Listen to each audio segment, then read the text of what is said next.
성경에 신비한 분들이 몇 분 계십니다. 뭐 다 신비한 분들이지만 제가 신비하다고 표현하는 것은 별로 적혀져 있는 내용은 많지 않지만 굉장히 큰 영향력을 미치는 그런 분들이죠. 오늘 우리가 읽은 에녹 같은 분들입니다. 에녹은 그렇게 그분에 대한 증언이 말씀에 많이 적혀져 있지 않습니다. 그럼에도 불구하고 우리들의 굉장한 큰 관심을 받는 분 중에 한 분이죠. 창세기에도 보면 이분은 몇 살에 아이를 낳고 몇 살에 죽었다, 그 얘기밖에 없습니다. 그러나 그 얘기가 다른 사람들과 좀 달리 적혀져 있죠. 한 두세 절에 걸쳐서. 창세기에는 에녹을 이렇게 적고 있습니다. 에녹이 하나님과 동행하더니 하나님이 데려가심으로 세상에 있지 아니하였더라. 에녹이 어떻게 살았는지 보다도 좀 자세히 적어 주셨으면 좋았을 터인데 그냥 하나님과 동행했다라고만 적혀 있고요. 그는 하나님이 그냥 데려가셨다라고 적혀 있습니다. 다른 분들의 이름이 쭉 있고 몇 살까지 살고 몇 살에 죽었는지가 쭉 적혀져 있는데 이 에녹만큼은 죽었다라는 표현을 사용하지 않고 있었다는 것이죠. 에녹의 아들 무드셀라만 하더라도 900살 넘게 살다 죽었다, 뭐 이렇게 적혀져 있는데 이 에녹은 365살에 하나님이 그를 데려가셨다라고 적혀져 있습니다. 굉장히 짧은 구절이지만 굉장한 영향력을 나타내고 있다는 것이죠. 야, 이 사람 뭔데? 이 사람이 얼마나 잘했길래 이렇게 되어졌을까? 히브리서는 그 믿음의 사람들 가운데 이 에녹을 다시금 언급하고 있죠. 오늘 우리가 읽은 말씀 가운데서도 보면 에녹이 죽음을 보지 않고 옮겨졌다라는 것입니다. 더욱더 분명히 에녹이 모든 여타의 사람들처럼 죽었다가 하나님 데려가시는 게 아니라 엘리야처럼 죽음을 경험하지 않고 하나님이 그를 데리고 올라가셨다는 거죠. 뭘 그렇게 잘했길래? 히브리서의 말씀은 그렇게 적고 있습니다. 그가 옮겨지기 전에 하나님을 기쁘시게 하는 자라 하는 증거를 받았다라는 것이죠. 그러니까 에녹이 하나님을 굉장히 기쁘시게 했다라는 겁니다. 그래서 하나님이 그 에녹을 그대로 죽음을 경험하지 않고 옮기셔서 품으셨다라는 것을 보게 되어집니다. 이 에녹과 마찬가지로 모든 성도들에게 하나님을 기쁘시게 하는 것은 굉장히 중요한 목적입니다. 아니, 중요하다라고 얘기하기에도 부족한, 유일한 목적이라고 얘기해도 과언이 아닌 그러한 우리 성도들의 삶의 목적입니다. 하나님을 기쁘시게 하는 것. 에녹뿐만이 아니라 여러분들의 모든 삶도 하나님을 기쁘시게 하는 삶 되어지기를 소망합니다. 근데 이제 하나님을 기쁘시게 하는 삶을 살아야 되는데 우리가 하나님을 기쁘시게 하는 삶을 생각할 때 우리 안에 다가오는 느낌이 있습니다. 뭐냐 하면 하나님을 기쁘시게 하려면 우리가 어떻게 해야 되지? 그러면서 하나님 기뻐하시는 삶이 성경 가운데 이렇게 적혀져 있죠. 정직하게 사는 거, 의롭게 사는 거, 찬양하며 사는 거, 그런 삶들로 하나님이 기뻐하신다는 얘기가 적혀져 있습니다.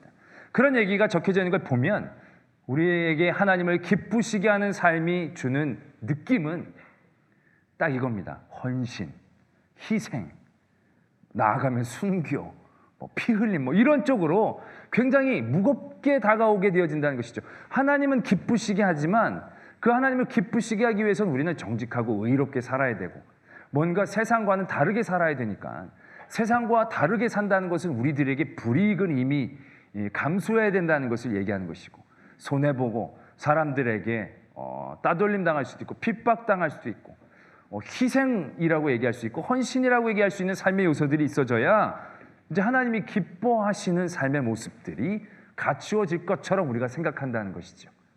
그래서 우리가 늘 하나님이 기뻐하시려면 나는 여기서 눈물을 흘려야 되는 겁니다. 나는 여기서 희생하고 헌신해야 되는 거죠. 고난받고 어려운 그 믿음을 지켜나가면서 그러면서 그것들을 참아나갈 때 하나님이 기뻐하시는 삶, 우리는 이러한 도식들을 생각하게 되어진다는 거죠. 여기서 우리가 기쁘고 즐겁게 살면 이거 왠지 이건 하나님이 아닌 것 같은 생각하게 되어진다는 것이죠. 저는 과연 그럴까라는 생각을 해보게 됩니다. 만약 우리가 그렇게 헌신하고 희생하고 이 세상 사람들과 다른 삶의 방식으로 살다 보면 분명히 그러한 환난을 당하고 어려움을 당하고 손해를 당하게 되어질 터인데 그럼 우리가 이렇게 힘들고 어려운 삶의 자리에서 있어야 하나님이 기뻐하시는가? 그럼 우리는 신앙적 감정 노동자에 불과하다는 거죠. 감정 노동자가 뭔지 아시죠? 사람들을 즐겁고 기쁘게 해주기 위해 자기의 마음과 삶의 상태들 이런 걸 숨기고 늘 기쁘게 대해주는, 우리가 보면 이제 감정 노동자들 중에서 그 노동 강도가 제일 센 직업군이 그 스튜어디스라고 합니다. 비행기 승무원 1등이래요 거기가. 저희도 비행기 탈 때 보면 기억해 보면 그렇지 않습니까? 스튜어디스들은 늘 기쁩니다. 늘 즐겁습니다. 늘 이렇게 웃어야 되고 즐거워야 하는 그런 감정 노동자들. 왜? 고객을 기쁘게 하고 즐거워해야 되니까. 근데 그 삶이 즐겁고 기쁘냐는 거죠. 그렇지 않다는 겁니다. 그 스트레스가 말도 못한다는 것이죠. 물건을 파는 모든 점원들 어떻게 보면 감정 노동자들이죠. 고객이 와서 좀 까다로운 고객들이 얼마나 많이 진상 고객들을 수십 번 입어보고 하나도 안 사갖고 가는 정말 한 대 꼭 때려주고 싶은 사람이 얼마나 많겠습니까만 절대로 그럴 수 없잖아요. 내내 속은 부글부글 끓여도 그걸 참는, 우리가 하나님을 기쁘시게 하기 위해 우리의 삶 가운데에 어려움과 힘든 거, 괴로운 거 그런 걸 다 참아 나가야 한다라면 우리는 영적인 감정 노동자일 뿐이다라는 것이죠.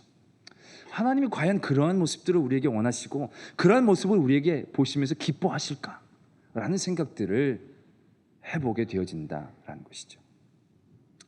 이렇게 TV 프로그램에서도 보면 이렇게 개그 프로그램 보면 그러한 코너들이 있습니다. 자기를 자학하면서 사람들을 웃기는 그런 곳 있습니다. 전에도 보면 뭐 이렇게 힘든 동작을 계속합니다. 힘든 동작을 계속하면서 그 프로그램을 계속 진행합니다. 얼마나 힘든데 그거 계속 힘들게 막 움직이면서 그 사람들이 그들이 힘들어하는 걸 보면서 웃죠. 그 사람들도 힘들지만 사람들 웃기려고 막 힘들게 합니다. 때로는 자기가 막 맞는 거, 막 맞고 막 쓰러지고 막 굉장히 아플 터인데도 그러면서 사람들을 웃깁니다. 자기는 아프지만 사람들을 웃기는 거죠. 저는 그걸 보면서 그런 생각을 하게 됩니다. 우린 시청자니까 보고 즐겁게 웃지만 부모님들이었다라면 저걸 어떻게 볼까라는 생각이요. 자기 자녀가 아무리 사람들을 웃기면서 먹고 산다라고 하지만 그런 거 보고 싶지는 않았을 것 같아요. 내가 그분들의 부모였더라면 아마 채널을 딴 데 돌렸을 거예요. 아마 그 부모의 마음들은 다 그러지 않았겠는가. 어느 부모가 다시 전화, 야 너 과감하게 넘어져야 돼, 더 세게 맞아야 돼, 그래야 내가 더 기뻐, 그런 사람은 없을 것이다라는 얘기죠. 우리는 하나님의 자녀입니다. 우리는 하나님의 어릿광대가 아닙니다. 하나님은 우리를 자기를 기쁘시게 하는 존재로만 만들어서 너희들의 감정이 어떠하든 너희들의 삶의 자리가 어떠하든 나만 기쁘게 하면 된다라고 원하시는 하나님은 아니실 것 같다라는 것이죠. 그렇다면 우리가 하나님을 기쁘시게 하기 위해 우리에게 요구되어지는 많은 삶의 자리들, 그것은 세상적인 삶의 기준으로 보면 힘들고 어렵고 손해보는 것들을 분명히 내포하고 있는데 이걸 우리가 어떻게 이해할 수 있겠는가라는 것이죠. 오늘 에녹의 말씀을 우리가 읽어보면서 에녹이 하나님을 기쁘시게 한 사람이었습니다. 그런데 에녹이 어떻게 하나님을 기쁘시게 했는가? 오늘 6절의 말씀 보면 믿음이 없이는 하나님을 기쁘시게 하지 못하나니, 그러니까 에녹의 믿음이 하나님을 기쁘시게 한 겁니다. 지금 그렇다면 에녹의 믿음의 어떤 부분이 하나님을 기쁘시게 했는가? 오늘 말씀이 그걸 적고 있습니다. 그 에녹이 하나님을 기쁘시게 했던 믿음의 내용은 뭐냐면 하나님께 나아가는 자는 반드시 그가 계신 것과 또한 그가 자기를 찾는 자들에게 상을 주시는 이심을 믿는 것이다 라는 것이죠. 에녹이 하나님을 기쁘시게 한 믿음을 가졌는데 그 믿음의 내용이 뭐냐면 하나님 반드시 계신다는 것과 그분은 자기를 찾는 사람들에게 꼭 상을 주시는 분이시다라는 것을 믿는 믿음이다라는 거죠. 그 믿음의 내용이 두 가지다라는 것입니다. 저는 이 말씀을 묵상할 때 그런 생각을 해봅니다. 그 에녹이 갖고 있는 믿음 자체가 하나님을 기쁘시게 하기에는 너무 이유가 좀 적다라는 거죠. 하나님이 기뻐하실 만한 그런 믿음의 내용치고는 좀 빈약하다라는 겁니다. 왜냐하면 그가 계시는 것을 믿는 것. 이게 하나님이 이걸 믿어준다고 더 기쁠 게 뭐가 있겠습니까? 하나님은 당연히 계신 거고 더 심하게 믿어줘야 되지 않겠습니까? 하나님을 기쁘시게 하려면 하나님이 천지를 창조하신 분임을 믿는다는 것이다라는 것과, 하나님이 주관해 주시고 하나님은 영화로우신 분이고 하나님은 유일하신 분이고, 뭐 하나님이 들어도 기분 좋을 만한 믿음의 내용들을 가지고 있으면 더 좋았을 터인데 그게 아닙니다. 그냥 하나님이 계신다는 것, 어떻게 보면 너무 당연한 거죠. 또 하나님은 그를 찾는 사람들에게 반드시 상을 주시는 분이심을 믿는 것. 하나님이 기뻐하려면 하나님이 좀 받는 얘기를 해줘야 되지 않겠습니까? 하나님께 영광을 돌리고 싶어하는 믿음이라던가, 하나님 앞에 헌신하고 싶어하는 그런 믿음이라던가, 하나님 앞에 모든 걸 바치고 싶어하는 믿음, 이게 아니라 하나님 앞에 받아내는 믿음을 가지고 지금 기뻐하신다라고 얘기한다는 거죠. 뭔가 더 하나님이 기뻐하실 만한 믿음의 내용들이 많이 있을 터인데 그런 믿음의 내용이 아니라 굉장히 작다는 것이죠. 하나님이 기뻐하시기에는 좀 아닌 것 같은, 저는 이 말씀을 묵상하면서 그러한 깨달음을 갖게 되어집니다. 에녹의 믿음이 하나님을 기쁘시게 하는 직접적인 원인이 되어진다라기보다는 에녹이 갖고 있는 믿음이 에녹을 기쁘게 할 때에 그 믿음으로 기뻐하는 에녹을 보시며 기뻐하시는 하나님을 떠올리게 되어진다는 것이지요. 에녹이 하나님과 동행했다라고 적고 있습니다. 동행이라는 건 참는 것을 의미하는 것이 아닐 것입니다. 참고 힘들고 어렵지만 내가 참고 견뎌가지고 한번 끝까지 가보자, 이걸 동행이라고 얘기하진 않을 것입니다. 에녹이 하나님과 함께하는 것을 기뻐할 때야만 가능한 단어가 아닐까라는 생각들을 해보게 되었다는 것이죠. 하나님이 정말로 에녹을 기뻐하신 건 에녹이 믿음 생활을 잘해가지고 뭐 철저하게 의인이고 뭐 선한 사람의 행동을 했다라기보다는 거기에 더 나아가서 에녹은 하나님을 믿는 그 자체로 너무 기뻐했다는 것이죠. 하나님을 안다는 것으로 너무 그 스스로가 즐거워했다는 것이죠. 하나님을 너무 좋아했다는 것이죠. 하나님을 아는 것만으로 그의 삶 가운데에 소망이 넘쳐났다는 것이죠. 그래서 늘 하나님과 함께하는 것을 기뻐하며 즐거워하며 하나님을 늘 졸졸졸졸졸 따라다녔던 그 중심을 갖고 있었다는 것이죠. 에녹이 뭐 산을 넘길 만한 큰 믿음을 갖고 있어서가 아니라 환난과 어려움들을 잘 이겨내는 믿음에서 그친 것이 아니라 그냥 그 하나님이 너무 기쁘고 좋은, 그래서 늘 따라다니는 하나님은 자기를 기뻐하며 그 기뻐하고 즐거워하는 에녹을 보시며 얼마나 기뻐하셨을까 라는 생각을 해보게 되어진다는 것이죠. 성경 가운데 보면 하나님이 기뻐하시는 사람들이 많이 있겠죠. 그러나 하나님이 노골적으로 기뻐한다라고 얘기했던 사람 중에 한 사람이 다윗입니다. 다윗이 어떻게 보면 죄도 많이 졌죠. 어떻게 보면 죄진 거 잘한 거 플러스 마이너스 하면 크게 뭐 우리보다 뛰어난 사람이라고 얘기할 수 없을 것입니다. 그러나 다윗이 우리과 다르게 하나님 앞에 뛰어난 게 하나 있었습니다. 그게 바로 무엇이냐면 하나님을 기뻐했다라는 것입니다. 그의 믿음은 그가 어렵고 힘든 것을 견뎌내가는 힘에서 멈춘 것이 아니라 그가 하나님을 믿는 믿음은 그를 기쁘게 살게 할 수 있었다는 것이죠. 그가 힘들고 어려운 삶의 자리에서도요, 그를 기쁘게 만들 수 있는 힘이 있었다는 것입니다. 시편에 많은 그가 하나님을 향하여 드렸던 찬양이 승리하고 그가 성공을 거두었던 삶의 자리에서 드려진 찬양이 아닙니다. 삶의 밑바닥, 아주 최악으로 떨어졌던 삶의 자리에서도 그는 하나님을 찬양할 수 있는 힘이 있었다는 것이죠. 그 힘은 어디에 있었느냐? 참고 견디는 힘이 아닙니다. 하나님으로 기뻐하는 삶이었다는 것이죠.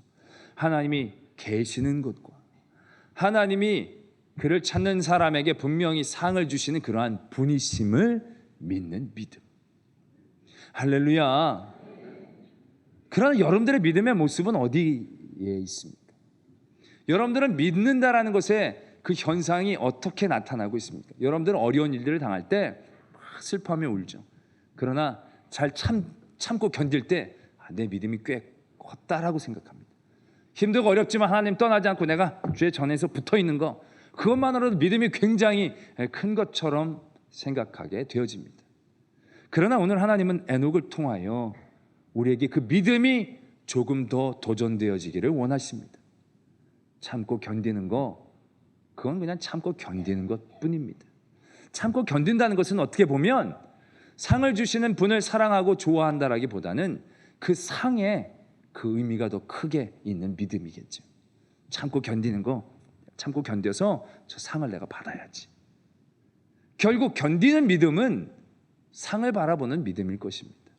그러나 그 삶의 자리에서 하나님이 나와 함께하여 주시고 나를 도와주시는 분이시기 때문에 내가 기뻐하고 즐거워할 수 있게 되어진다는 것은 상을 주시는 그 분을 믿는 믿음에게까지 나아갔음을 이야기하고 있다라는 것입니다.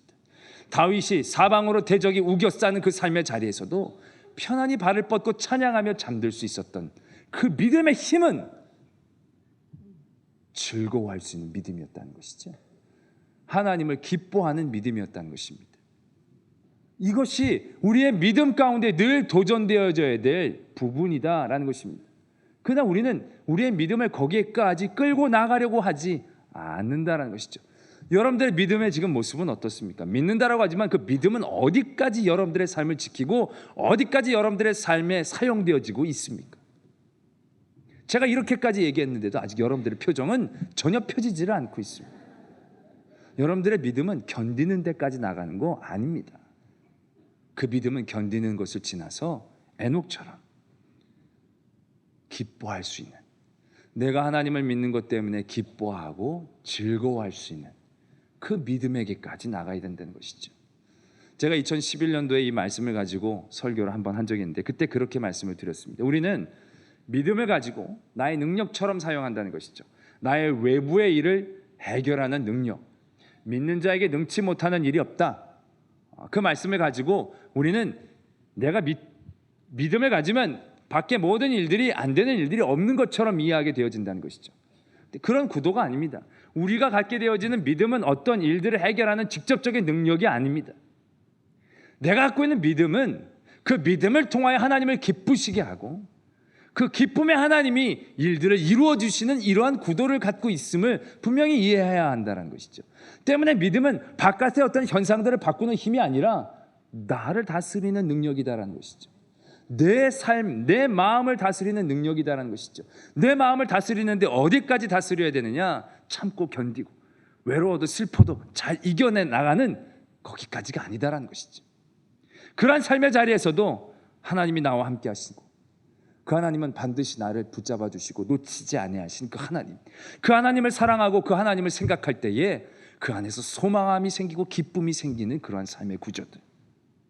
밖의 삶이 어떻게 바뀌건 말건 거기에 매이는 것이 아니라 내 안을 바라보며 내 안에 정말로 참 즐거움이 있고 기쁨이 있는가, 에녹처럼 늘 주님과 동행하는 삶에 내가 집중하고 있는가, 내가 맞아도 슬퍼도 또 누워져도 난 늘 주님과 함께하고 주님과 함께하는 것이 나에게 가장 큰 그 기쁨이다라고 생각하며 바라보며 나아갈 수 있는 그러한 믿음의 모습이 나에게 있는가.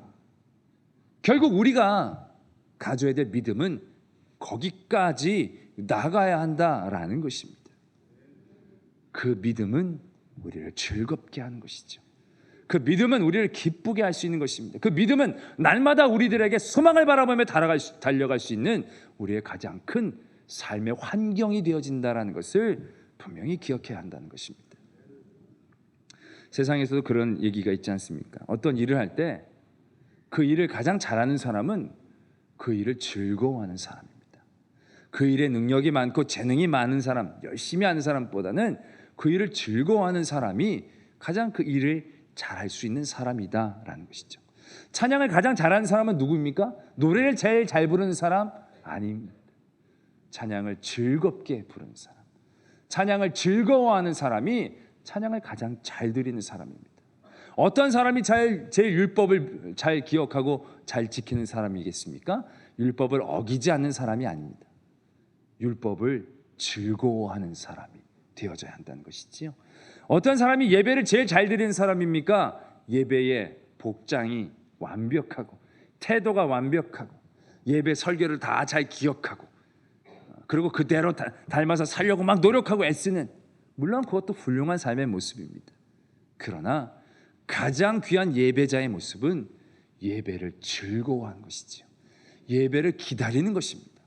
예배를 너무 즐거워해서 예배를 드리는 그것으로 모든 게 다 되어지는, 더 이상 다른 게 필요한 게 아니라 예수님을 믿어서 무엇이 또 되어지는 것을 원하는 것이 아니라 예수님이 나의 복이고 예수님이 나의 기쁨의 이유이고 예수님이 나의 목적이 되어지는 그 예배자를 어느 누구도 따라갈 수 없다라는 것입니다. 할렐루야.